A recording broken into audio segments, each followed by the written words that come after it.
conspiracy, one of the darkest words in the language of man. Yet there is hardly a single page of history that doesn't partially reveal the deadly eye of conspiracy at work. It was a conspiracy that directed Brutus against Caesar in the Roman Senate on the Ides of March. It was a conspiracy that plotted the betrayal of West Point by Benedict Arnold during the American Revolution. It was a conspiracy that led John Wilkes Booth to the assassination of President Lincoln on Good Friday, 1865. The past record of man is burdened with accounts of assassinations, secret combines, palace plots, and betrayals in war. The tenet of conspiracy has been a dominant force in all history. But in spite of this clear record, an amazing number of people have begun to scoff at the possibility of conspiracy at work today. They dismiss such an idea merely as a conspiratorial view of history. The purpose of this presentation is to show that the conspiratorial view of history, particularly of recent history, is the correct view. That there is a secret and powerful combine at work today, that it constitutes the unseen government of the United States, and that it properly can be identified as the capitalist conspiracy.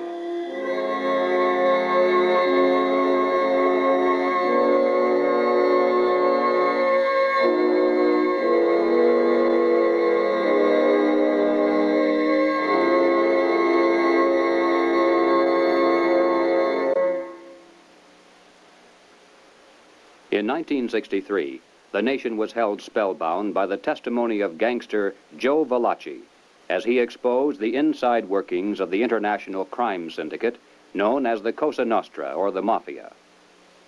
No matter how carefully criminal conspiracies are organized, eventually they're exposed because someone on the inside goes to the authorities and talks. The same is true with political conspiracies.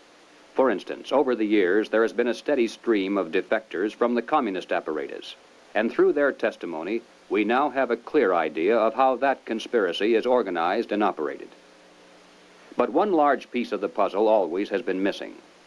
It's a matter of record that some of the greatest help to world communism often has come from prominent and respectable leaders within the United States. Obviously, these men are not communists. As a matter of fact, most of them are extremely wealthy and are thought of as capitalists who supposedly would have the most to lose under socialism and communism. And yet the record is disturbingly consistent, and Americans repeatedly have asked why. Why have some of the richest people in the United States, both in and outside of government, aligned themselves with leftist policies that would appear to be the path to their own destruction?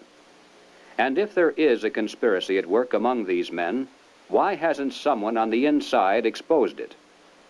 The answer is, someone has. Dr. Carroll Quigley is a professor of history at Georgetown University. He is the author of the widely used textbook, Evolution of Civilization. He is a member of the editorial board of the monthly periodical, Current History.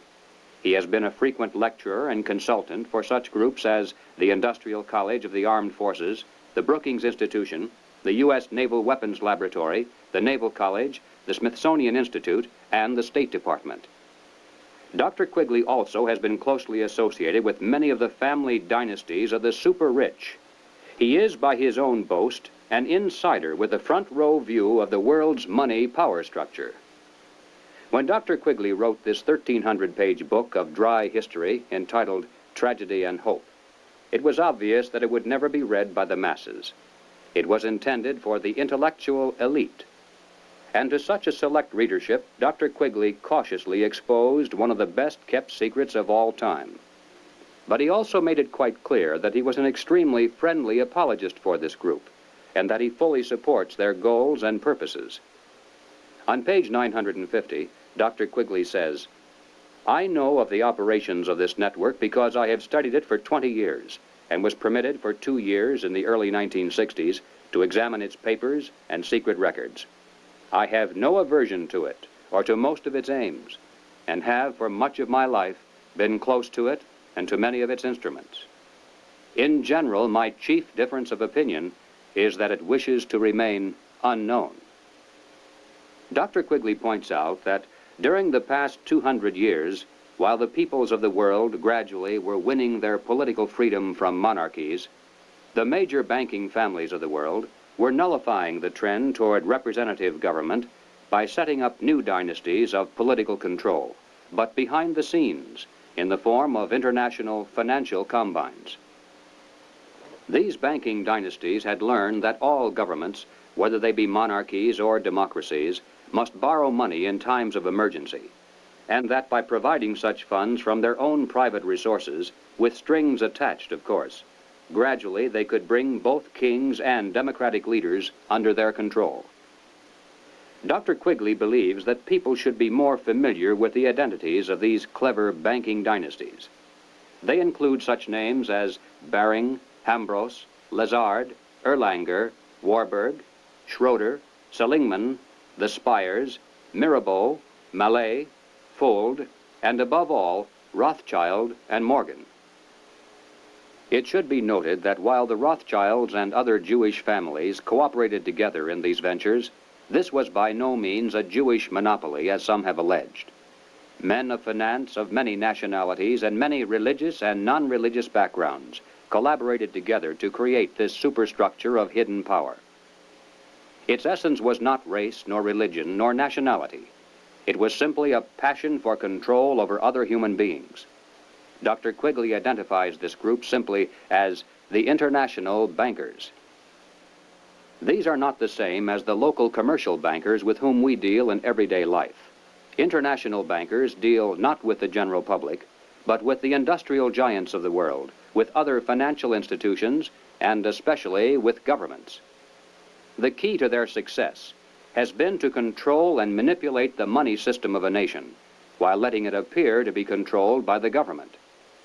The net effect is to create money out of nothing, lend it to the government, and then collect interest on it. A rather profitable transaction, to say the least. For example, in 1694, international banker William Patterson obtained the charter of the Bank of England, and the power over England's money system fell into private hands. In a boastful mood, Patterson said, "The bank hath benefit of interest on all monies which it creates out of nothing." 230 years later, Reginald Mackina, British Chancellor of the Exchequer, said, "The banks can and do create money, and they who control the credit of the nation direct the policy of governments and hold in the hollow of their hands the destiny of the people."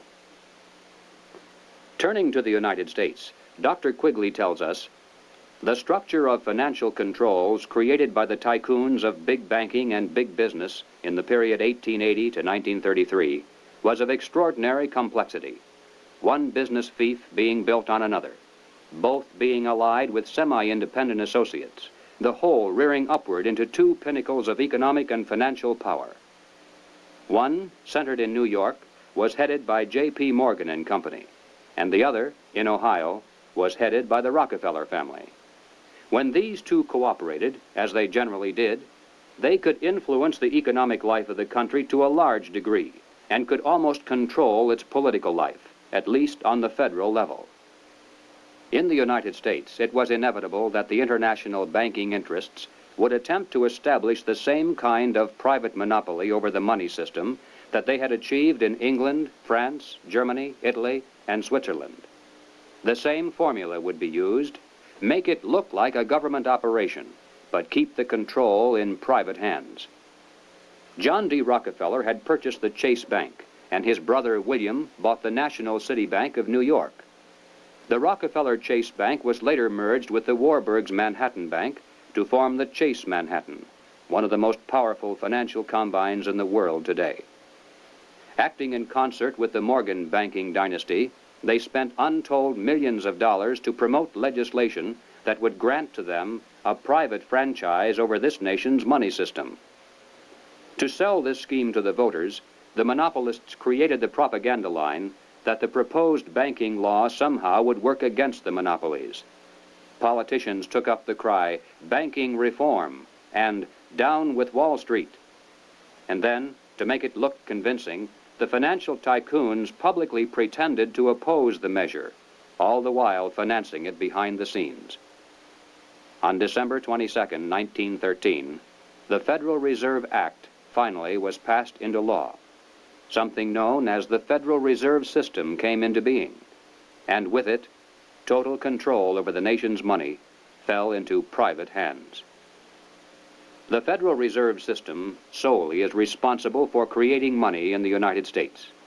The Treasury prints only what the Federal Reserve tells it to print. The far greater amount of checkbook money is also determined by this group. Yet it is not a government agency and is entirely beyond the reach of the American voter. Technically, the stock of the Federal Reserve System is held by 12 privately owned national banks that make up the system.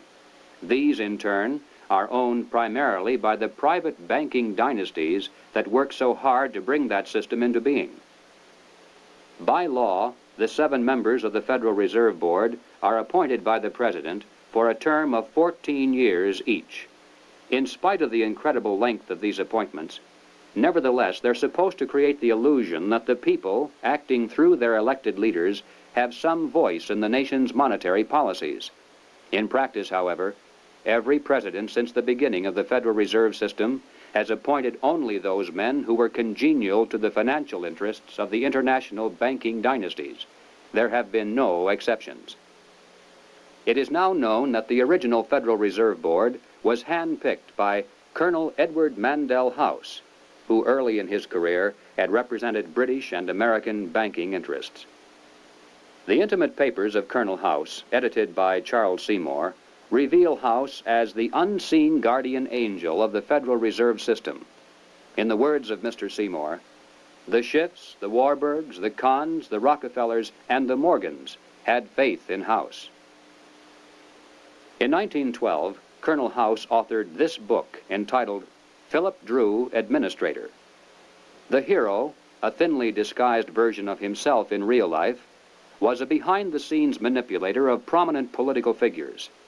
In the disguised form of a novel, the book lays bare the general strategy that has been followed ever since, even to the very present. It tells of how a small group of insiders cause a depression and then bring about the election of a man named Rockland. Rockland gives fireside chats and launches a program called the New Era to strengthen government control over the masses. Eventually, the insiders who control the government weaken the country deliberately to the point of civil war, which provides them with the excuse for establishing a dictatorship under Philip Drew.